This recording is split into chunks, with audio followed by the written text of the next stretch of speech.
Então aqui nós temos, né, o certo e o errado no marketing. A gente já discutiu um pouco esse quadro em sala de aula. E aí eu vou comentar os 10 mandamentos que na verdade se contrapõem aos 10 pecados capitais do marketing. Esse quadro ele é um quadro que está presente lá no livro do Kotler, no capítulo introdutório. Então nós vamos comentar um pouco sobre isso aqui. Primeiro, a empresa segmenta o mercado, escolhe os melhores segmentos e desenvolve um forte posicionamento em cada segmento escolhido. Por que é importante a gente falar dessa história de segmentação de mercado?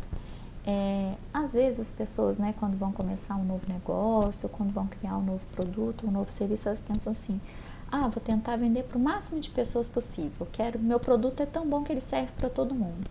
Na verdade, gente, não há produto que serve para todo mundo. Eu vou precisar pensar em quem é o meu consumidor a partir do benefício que eu identifico que o meu produto ou meu serviço pode proporcionar para determinado conjunto de pessoas. Então, eu vou pensar, quem é esse meu consumidor, quantos anos ele tem, onde é que ele mora, quanto que ele tem de dinheiro, quanto que ele vai estar disposto a pagar por um produto ou um serviço como que eu estou vendendo. Não há produto que seja vendido para todo mundo, né? Lógico que a gente tem produtos que são oferecidos em escala global, né? Se a gente pega uma Coca-Cola da vida, por exemplo, está presente em praticamente no mundo inteiro. Mas mesmo a Coca-Cola, né? Eu fiquei pensando, quando eu falo um pouco disso, né? Não tem produto que seja vendido em todo lugar do mundo. Eu vi um documentário uma vez e eu recomendo ele para vocês. Ele é um documentário antigo. Eu acho que tem ele no YouTube, que é um documentário chamado Babies. Eu comentei isso também com o pessoal durante essa aula, que é um documentário que mostra o primeiro ano de vida de bebês de, acho que 5 lugares diferentes no mundo. Tem um bebê dos Estados Unidos, um do Japão, um da Mongólia, um da África, não sei se são 4 ou se são 5, agora eu fiquei na dúvida. Enfim, mas é interessante porque eu fiquei pensando, gente, o que será que pode ser vendido no mundo inteiro? Eu falei, nossa, papel higiênico, né? Sei lá, todo mundo usa papel higiênico. Aí, na verdade, não, tem alguns lugares que não usam papel higiênico. Aí eu fui ver o documentário e a família africana é uma família do estereótipo, né, do que a gente reconhece como sendo africano. E aí os colegas nossos africanos que fazem parte dessa turma que nos perdoe, porque é mais ou menos quando as pessoas falam do Brasil e pensam em índio na floresta amazônica, né? As pessoas quando pensam em África, pensam na África, aquela África do clima extremamente desértico, né? Das pessoas morando lá no meio da sequidão, mas é bem essa África que é retratada no documentário. É interessante, porque a proposta do documentário é justamente mostrar isso, a diferença, né? Que a gente muitas vezes não leva em conta de que existem povos que vivem de uma forma absolutamente diferente da nossa. E aí no vídeo, por exemplo, a criancinha lá, né, o bebê peladinho lá, correndo, e aí esse bebê, ele faz cocô e a mãe limpa a bundinha do bebê com o joelho e depois passa o joelho na terra. Eu falei, olha, tá vendo? Eles não usam papel higiênico. E é interessante porque às vezes, com esse processo de globalização muito grande, a gente acha que todo mundo compra a mesma coisa, né? Que todo mundo tem os mesmos hábitos. E aí é interessante a gente perceber que não, né? Eu não me lembro agora do documentário, mas tem um documentário também que fala de hábitos e costumes em diferentes lugares do mundo. É um documentário sobre viagens, né, pelo mundo. E é muito interessante, porque a gente se depara com hábitos de consumo muito diferentes dos nossos, né? Eu tenho um primo, por exemplo, que ele foi numa missão para o Haiti. E aí ele comentou que lá, por exemplo, você vê muitos porcos na rua, porque por questões religiosas as pessoas não comem porcos, né? Porque eles são identificados como animais imundos, mas as pessoas comem cachorro, né? Então imagina, se a gente for falar isso aqui no Brasil, as pessoas vão achar isso um absurdo completo. Como assim que come cachorro? Não. Se a gente fosse pensar, né, qual a diferença entre comer um cachorro e comer um porco? Por que o cachorro é mais importante que o porco? Porque culturalmente pra gente pra eles não. Então essa percepção cultural, ela é muito importante, né? A gente tem exemplos de grandes empresas que ao se espalharem pelo mundo foram percebendo que tinham que fazer adaptações, né? A Disney, quando foi para a Europa, por exemplo, ela teve que adaptar o processo de alimentação dentro dos parques, porque os europeus não queriam só comer sanduíche e pizza, né? Então passaram a ter restaurantes diferenciados dentro da Euro Disney, por exemplo. O McDonald's, por exemplo, veio com a história do Mac Café para o Brasil, que foi uma coisa que não colou muito. Os brasileiros não têm o hábito de tomar café fora de casa, né? Então as empresas precisam pensar nisso, assim, qual é o segmento que eu estou escolhendo para trabalhar. A empresa mapeia as necessidades, percepções, preferências e comportamentos de seus clientes e motiva seus stakeholders a se preocupar em servir e satisfazer os clientes. Então aqui, hoje em dia, fica cada vez mais fácil, né, das empresas, especialmente com a internet, das empresas conseguirem ter informações sobre os clientes. Mas, eu preciso ser uma grande empresa, fazer uma pesquisa sofisticada de mercado, ou saber mexer nas redes sociais para que eu possa identificar as preferências? Não. Às vezes eu sou um mercadinho na esquina que tem receptividade, por exemplo, para ouvir a reclamação do seu Zé que vai lá comprar alguma coisa no meu mercado, ou que tem uma caixa lá de reclamações e que eu de fato olho para essa caixa de reclamações e vejo o que os meus clientes não estão gostando. Não precisa ser às vezes uma coisa muito elaborada, mas é essa a preocupação de acompanhar as necessidades, as percepções, as preferências dos consumidores. 3. A empresa conhece seus principais concorrentes e seus pontos fortes e fracos. Isso aqui também é muito importante. Em empreendedorismo, né, vocês vão ter essa disciplina, acho que no último período, foi uma disciplina que eu já ministrei, que eu gosto bastante, apesar de não ter muito perfil empreendedor, mas é interessante porque às vezes as pessoas quando vão abrir negócio, elas pensam assim, nossa, porque o meu produto é muito bom, ele é tão bom que ele é tão diferenciado que não tem concorrente para mim. E não é exagero, viu? Porque a gente já prestou consultoria, os alunos do curso de marketing, semestre passado, por exemplo, a gente teve um projeto em que a gente prestava uma consultoria na área de marcas e aí a gente ouviu isso, por exemplo, de uma das nossas clientes que vendia sabonetes artesanais. Falou assim, não, eu não tenho concorrente no mercado, ou seja, ela achava o produto dela o suficiente. Mas como assim que não tem concorrente?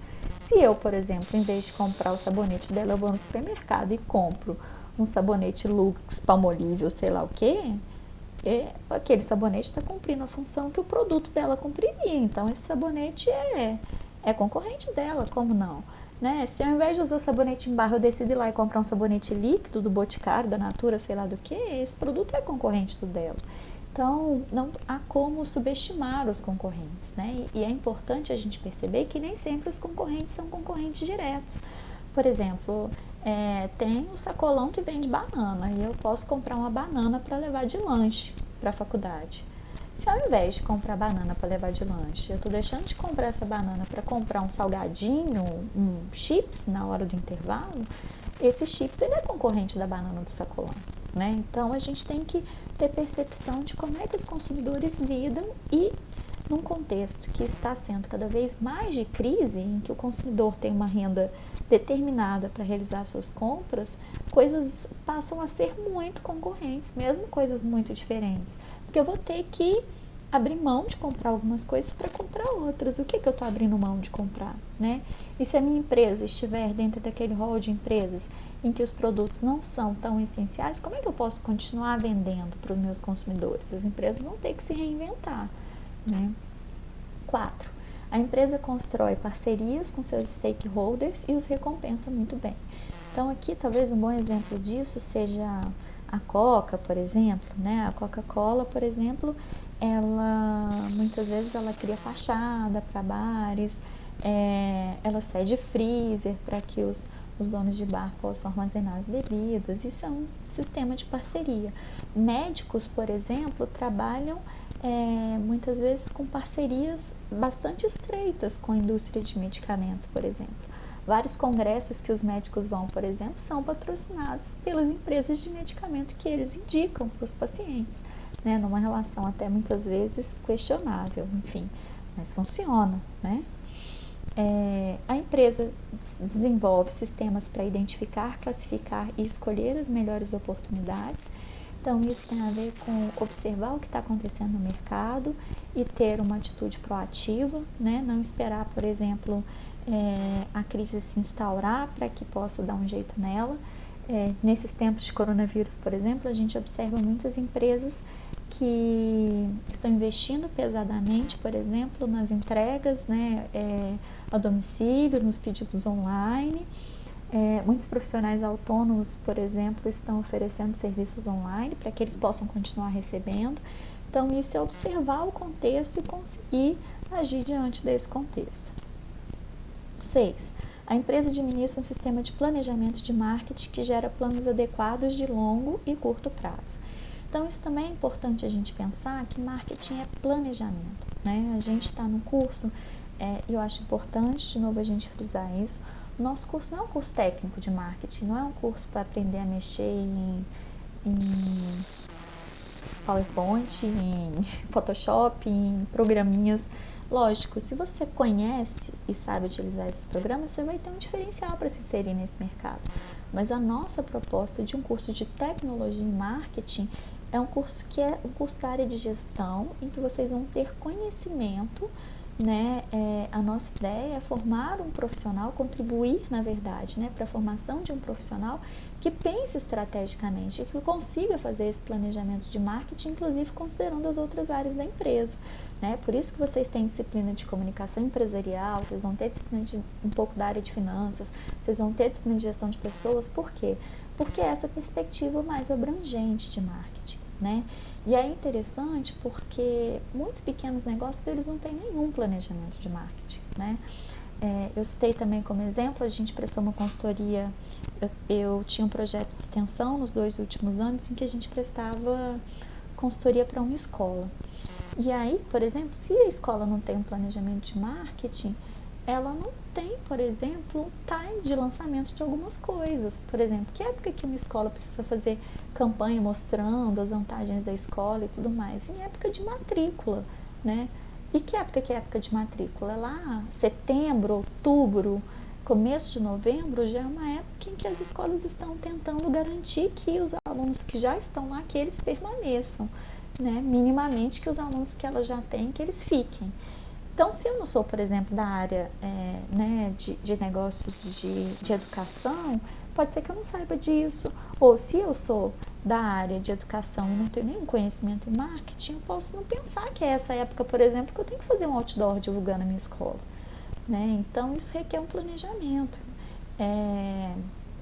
Tudo isso para que não se tenha simplesmente, né, o lançamento, às vezes, de um esforço de marketing que vai ser no período inadequado, que às vezes vai gastar muitos recursos sem ter o resultado que gostaria que se tivesse. Então, isso é importante. O 7. A empresa exerce forte controle sobre seu mix de bens e serviços. Então, a empresa sabe quais são os produtos que ela vende, qual é a vantagem de vender mais de um tipo de produto. Às vezes os produtos são de tamanhos diferenciados, às vezes eu tenho linhas de produtos para atingir segmentações de mercado diferentes, né?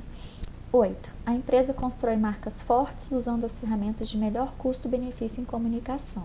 Então, aqui a empresa procura criar uma marca que é reconhecida pelo consumidor, que é valorizada pelo consumidor, que fica claro para esse consumidor quais são as diferenciais que essa marca oferece para ele.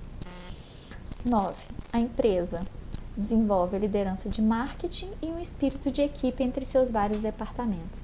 Então, aqui vem a questão do marketing interno, né? A empresa, ela consegue convencer os seus colaboradores, os seus funcionários, do que ela está fazendo, de qual a importância daquele produto e daquele serviço que ela vende. A gente sabe, por exemplo, que algumas empresas, eu já tive uma vez um amigo que trabalhava numa empresa de bebidas, e aí ele dizia, olha, não posso beber outra bebida em público que não seja que eu venda. E faz sentido, né? Porque como você trabalha numa empresa e vende uma bebida e quando você sai você vai beber outra coisa, né? Você está dizendo ali que a bebida que você está vendendo não é boa o suficiente, né? Esses dias uma pessoa que eu conheço que é personal comentou comigo, falou assim, eu tô querendo treinar numa outra academia, porque eu já passo o dia inteiro aqui na academia que eu dou os treinos, né, para os meus clientes. Eu falei, olha, não é uma coisa viável, porque se você vai treinar numa outra academia, tudo bem, eu entendo essa necessidade de sair do ambiente de trabalho para poder se exercitar e tal. Mas se você vai para uma outra academia, o que você está dizendo com isso para os seus clientes? Que a sua academia não é boa o bastante, né? Então, assim, isso são coisas que precisam ser pensadas pelas empresas, né? E o 10º aqui, a empresa constantemente agrega tecnologia que lhe confere uma vantagem competitiva no mercado. Isso é importante, a gente sabe de várias empresas que foram eliminadas do mercado ou que perderam participação considerável e mudaram a segmentação de mercado na qual elas participavam porque perderam, né, esse acompanhamento tecnológico. Caso talvez mais conhecido, né, nesse segmento seja Kodak, né, era uma empresa, um case famoso, era uma empresa famosa no setor de fotografia, e aí ela ficou para trás aí no momento da inserção das máquinas digitais, né, máquinas fotográficas digitais, e hoje a empresa ainda existe, mas ela faz papéis ainda fotográficos, mexe com uma área diferente, e antes ela era líder de mercado, né, no mercado de fotografias. Bom, então é isso, a gente encerra assim o conteúdo da nossa primeira apresentação em PowerPoint, e eu vou passar uma atividade referente a esse primeiro material para vocês, ok? Eu espero que os novos alunos tenham conseguido acompanhar e que aqueles alunos que já tiveram essa aula, né, possam utilizar esse material como revisão aí, já que a gente entrou num momento mais crítico em que a gente não teve a oportunidade de continuar conversando sobre essas questões iniciais aqui da disciplina.